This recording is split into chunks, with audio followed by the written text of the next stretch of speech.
Terungkap setelah setahun meresahkan pencuri sekolah di Jembrana, Gasak 11 SD.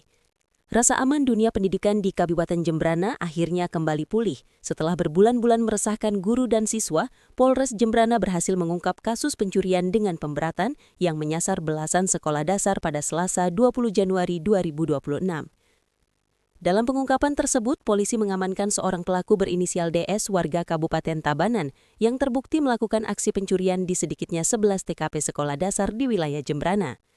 Kapolres Jembrana, AKBP Kadek Citra Suparwati, mengungkapkan bahwa pelaku telah lama menjadi target penyelidikan aparat kepolisian karena aksinya dinilai mengganggu proses belajar mengajar serta merugikan dunia pendidikan.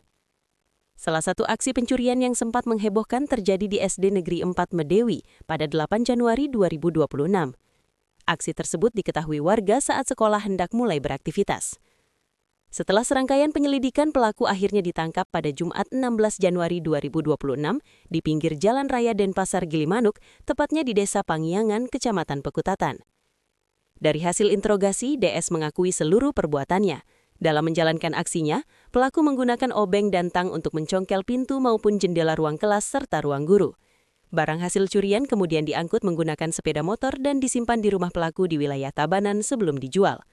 Atas perbuatannya, pelaku dijerat pasal 477 KUHP tentang pencurian dengan pemberatan dengan ancaman hukuman maksimal 7 tahun penjara.